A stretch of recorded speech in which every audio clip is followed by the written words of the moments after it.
Okay, we are now going to spend some time taking a look at what are the differences between quality assurance and quality improvement.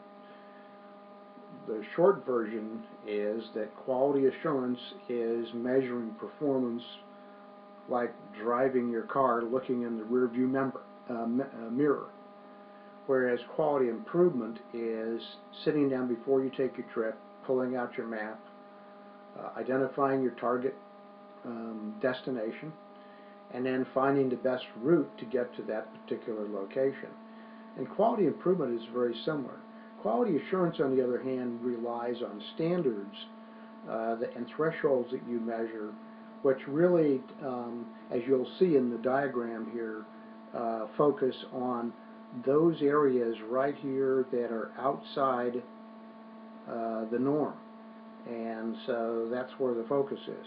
So as we go through these various indicators that we've got here, reference points if you will, we'll describe further about what it means in terms of, for quality assurance, what do we mean in terms of these various items.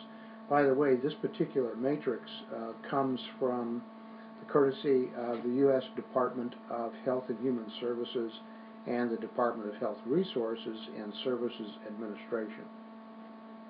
So let's just go through these quickly and see if we can identify where quality assurance is in this whole process, and then we'll do another diagram with quality improvement and the same. So again, the motivation for doing quality assurance is all about focusing on our standards that we create through some kind of fashion. In healthcare, those are obviously clinical in nature in the most cases. In terms of means, quality assurance looks at the process in terms of inspection. What do we mean by that?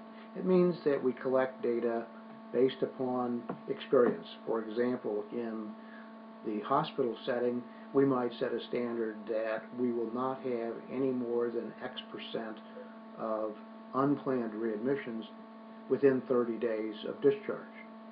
The inspection would then go back and see how many did we have to readmit, what percentage of that was of the total number of admissions, and then how do we identify, here's our focus, of who caused those readmissions and what might have gone wrong. Key point. The attitude then is generally shown to be a more matter of, this is something I am required to do. Not very motivating, obviously. And it also evokes, generally speaking, a fairly defensive response. That is, I'm trying to explain away why there are differences rather than identifying opportunities for improvement. The focus then is the following, and we're going to highlight that in terms of the bad apples. Let's find those bad apples and get them out of the barrel, and somehow we've made improvements. Well, that's not necessarily true, but that's what happens. So the scope then is on the medical provider. So the key point here is the unit of analysis. Unit of analysis is not the stream of data or series of patients, but really more a function of the medical provider and trying to find fault, which is not good. And the last item is responsibility. If you're focusing on just the medical provider, your unit of analysis then is on the few. And you can see over here to the right, our little diagram, that if you somehow are able to get this part of the curve and get rid of the apples, the bad apples, that the improvement in the process or performance resulting is going to be just this little bit here. Very small incremental improvement. That's quality assurance. In the next slide, we're going to now go through the same process of identifying key indicators for quality improvement and how there is a substantial improvement in the overall process of care.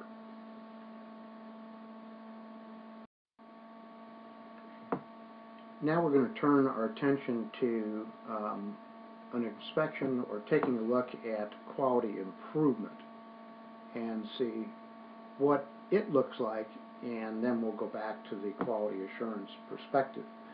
In terms of motivation, using the same indicators, this is all about a focus on continuously improving.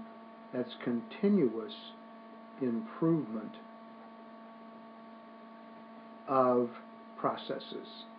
And the difference here is that we're always looking ahead, using data from the past, but the focus is to continually move upward and to never be satisfied from where we are today.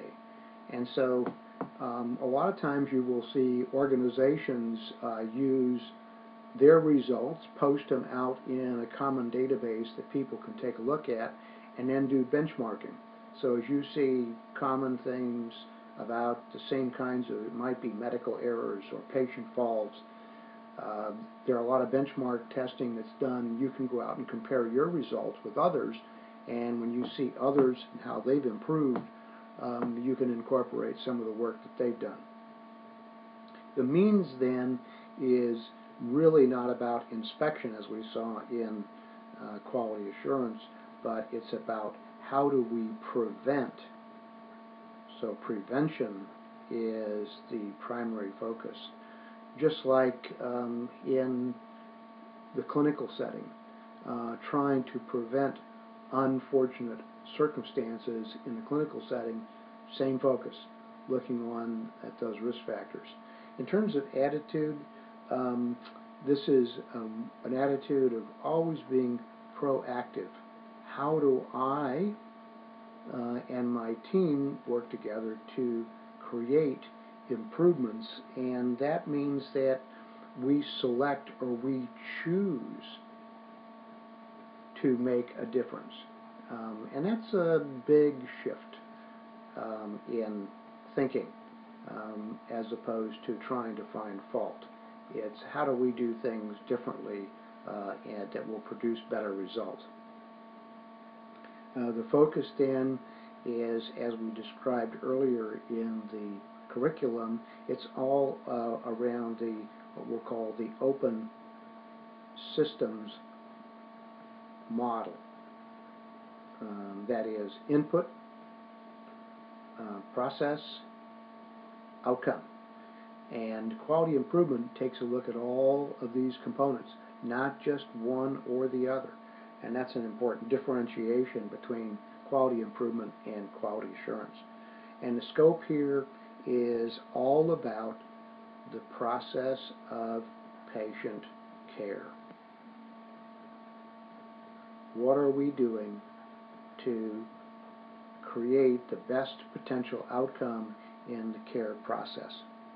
And last and certainly not least, it is quality improvement is an all-inclusive model. That means everybody on the team has an opportunity to participate in the process. So, what kinds of results do you see? We'll go over to our little diagram, and we'll use red to highlight this. But you can see this is the normal curve of the entire process. And because we are looking at everything in terms of that whole process, the results that we get clearly indicate a major shift in performance from worse to better. And if we had the two diagrams, quality assurance and quality improvement, overlaid on top of one another, you would see that there is a marginal significant difference between QA and the outcomes there and quality improvement. So for the bottom line, one of the things that we see here as a result of participating in quality improvement is significant changes and perspectives around staff motivation,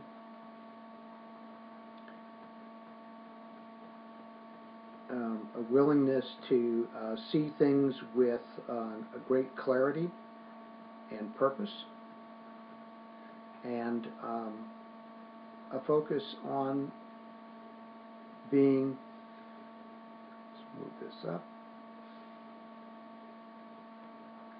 frank, that's not a name, and honest in our assessment.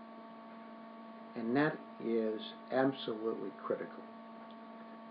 This is where you get the best results. As a consequence, what happens is you, as a team, continue to build mutual trust.